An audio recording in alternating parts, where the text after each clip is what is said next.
स्वागत है आपका वोकैबुलरी विद जोजो के एक और एपिसोड में। और यहाँ तक हमारे साथ बने रहने के लिए बहुत बहुत शुक्रिया। चलिए बिना किसी देरी के आगे शुरू करते हैं।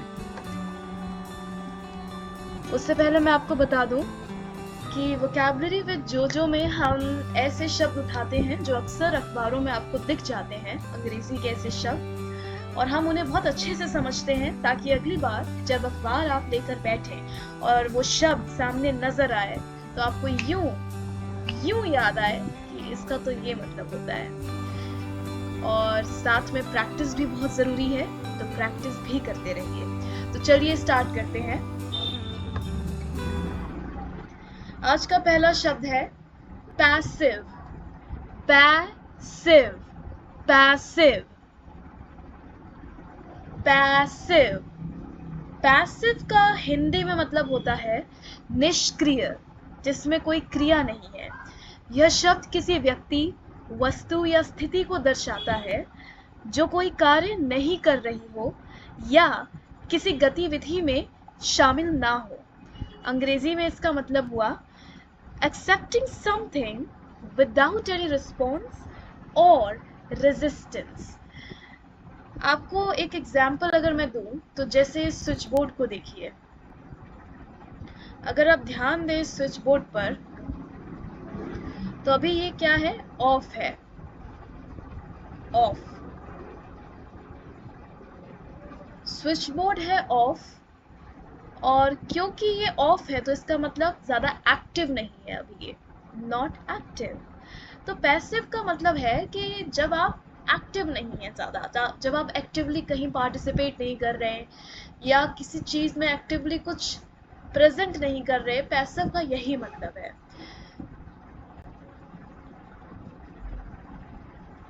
जैसे अगर आपको एक और तरीके से शब्द को याद करना है तो हम ऐसे सोच सकते हैं कि बस ऐसे ही पास कर दिया, बिना कुछ ज़्यादा कंसिडर किए, उसे बिना ज़्यादा उस पर चर्चा किए एक्टिवली, बस ऐसे ही पास कर दिया, तो पैसिव।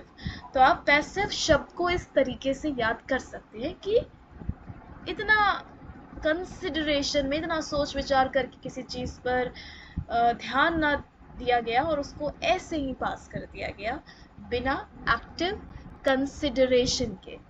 एग्जाम्पल सेंटेंस पे आते हैं।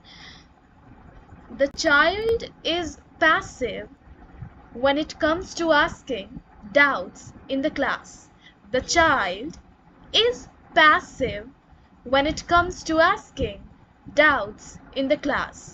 इसका क्या मतलब है, जो बच्चा है वह इतना एक्टिव नहीं है क्लास में जब बात आती है अपने डाउट्स को पूछने की।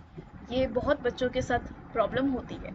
मतलब ये नहीं है कि बच्चा इंटेलिजेंट नहीं है, स्मार्ट नहीं है, इट्स जस्ट कि कई बार हम देखते हैं कि हेसिटेशन की वजह से भी ऐसा होता है।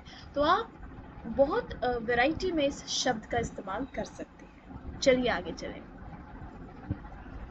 और अगर आपका कोई डाउट है तो ask in the comment section, don't hesitate.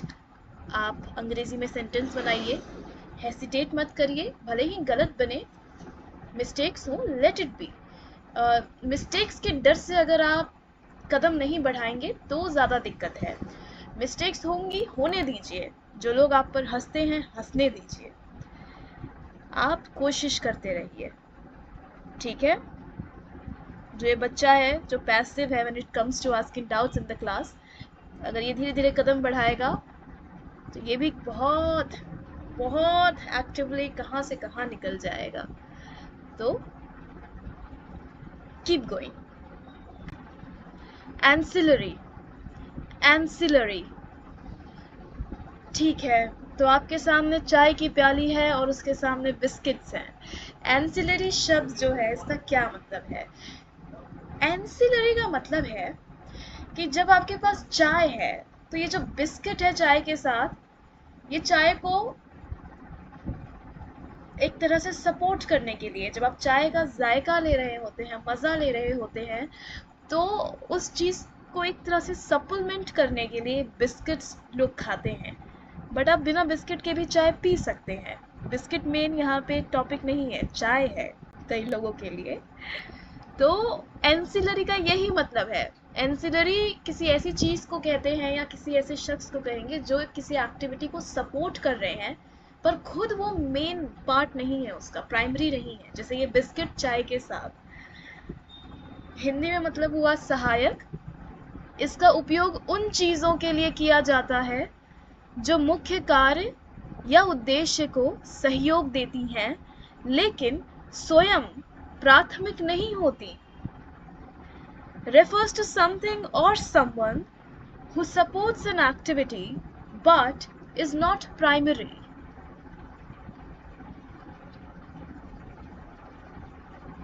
Example sentence देखेंगे, I consider biscuits ancillary to tea in the morning.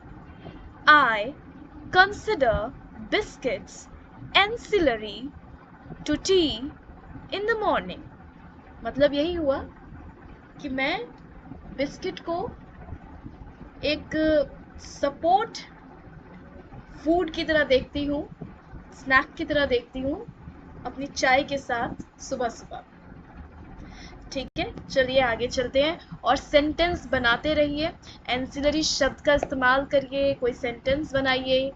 जैसे हमने चाय, टी और बिस्किट के रेफरेंस में यूज़ किया है, आप किसी और रेफरेंस में भी यूज़ कर सकते हैं। जैसे कई लोग शुगर नहीं डालते हैं चाय में अक्सर, not because they are diabetic but it could be avoid कर रहे हैं और कभी कभार लेते हैं, बट उनके लिए प्राइमरी नहीं है शुगर, तो वो वहाँ एंसिलरी यूज़ कर सकते हैं। तो try to use this word and make a sentence.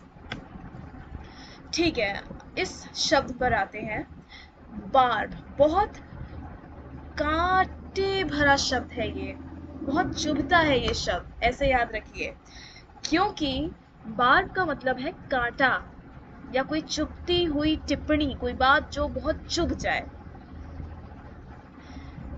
Something very चुभने वाली बात कोई कर दे या बहुत अग्रेसिव वे में बात करे जो चुभ जाए आपको, उसे हम बार्ब कह सकते हैं।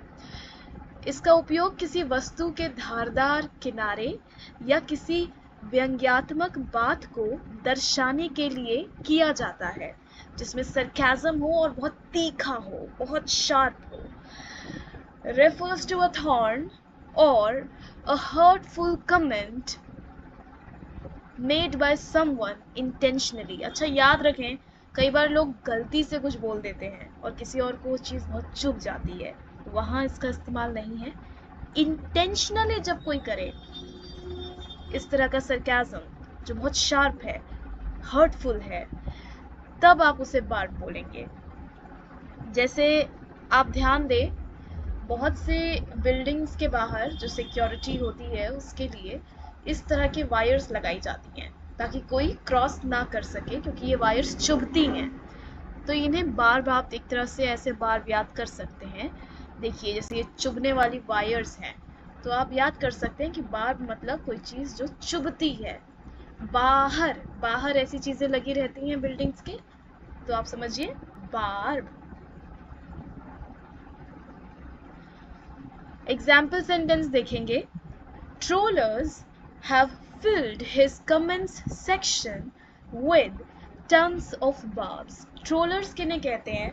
अक्सर आप देखेंगे कि जो सोशल मीडिया प्लेटफॉर्म्स होते हैं वहाँ अगर किसी ने कोई पोस्ट डाली तो उस पोस्ट के जो आलोचक होते हैं, नॉट एग्जैक्टली आलोचक इन द सेंस लाइक जो मेंटली बहुत ज़्यादा परेशान कर देते हैं और बहुत ज़्यादा ऐसे कमेंट्स करने लगते हैं जो इतने नेगेटिव होते हैं, उन्हें अक्सर हम ट्रोलर्स कहते हैं, जो ट्रोल कर रहे हैं।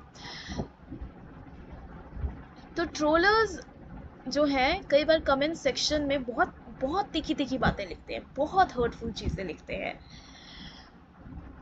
सो वहाँ आप इस शब्द का इस्तेमाल कर सकते हैं, trollers have filled his comments section with tons of barbs. आगे चलते हैं। ठीक है, अब इस शब्द पर आते हैं। इसे हम प्रोनाउंस कैसे करेंगे? कॉन्सिक्वेंशियल। कॉन्सिक्वेंशियल कॉन्सिक्वेंशियल जो ये शब्द है, इसका मतलब होता है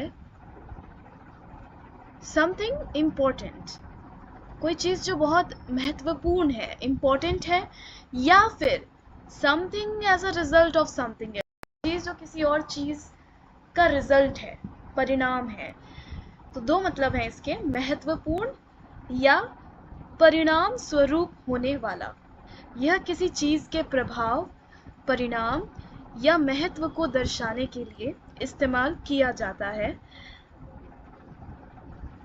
कॉन्सिक्वेंशियल, कैसे बोलेंगे आप? Consequential, consequential.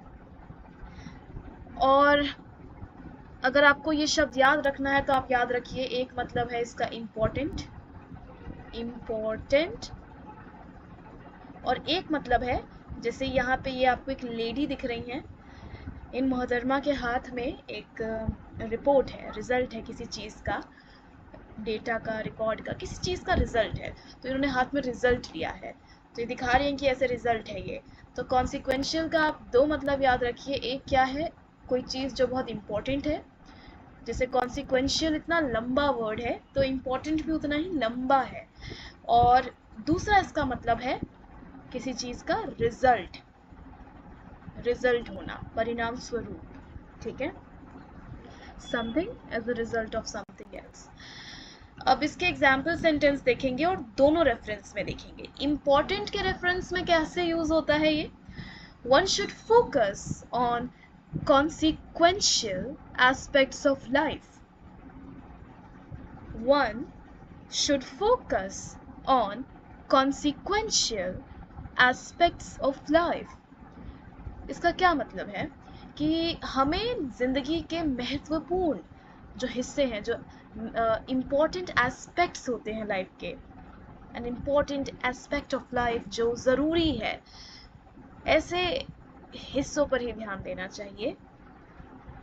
और जो दूसरा मतलब है इस शब्द का, किसी चीज़ का परिणाम स्वरूप होना, रिजल्ट ऑफ समथिंग एल्स, इसका एग्जाम्पल सेंटेंस होगा, this extreme heat is consequential of global warming. This extreme heat is consequential of global warming. जो ये इतनी भयंकर गर्मी पड़ रही है, ये रिजल्ट है किसका? ग्लोबल वार्मिंग का, ठीक है। तो इस तरीके से आप इस शब्द का इस्तेमाल कर सकते हैं। और इसका मतलब कैसे पता चल रहा है सामने वाले को? कंटेक्स्ट से। ये भी आपको ध्यान रखना है, कुछ ऐसे शब्द होते हैं जिनका मतलब कंटेक्स्ट पे डिपेंड करता है, यानी पूरा सेंटेंस आप पढ़ेंगे और आप समझेंगे कि सामने वाला क्या कह रहा है और किस चीज़ के संदर्भ में इस शब्द का इस्तेमाल किया गया है, तब आप पकड़ लेंगे कि यहाँ पर ये इम्पोर्टेंट के वे में यूज़ हुआ है या किसी चीज़ के परिणाम स्वरूप के वे में। प्रैक्टिस करिए, indeed it will help you. Let's end this here, यहीं पे ख़त्म करते हैं। ऑलरेडी हमारे पास बहुत शब्द हो चुके हैं आज के लिए, और what I want you people, what I wish that you people do is to make one sentence which involves these words. Okay? एक ऐसा सेंटेंस बनाएं जिसमें हर एक शब्द आए, हर एक इन द सेंस एक शब्द उठाएं और उस पर एक सेंटेंस ऐसे ही बाकी शब्दों के साथ करें। And I believe that you people can definitely do that. Just try to make a sentence, even if it is wrong, even if it is filled with mistakes. It doesn't matter. What matters is that you are trying.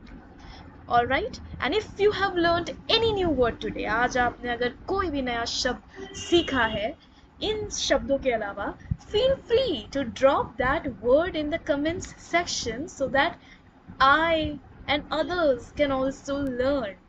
Alright? Thank you so much. All the best for your journey, and we will end this episode here. Bye bye.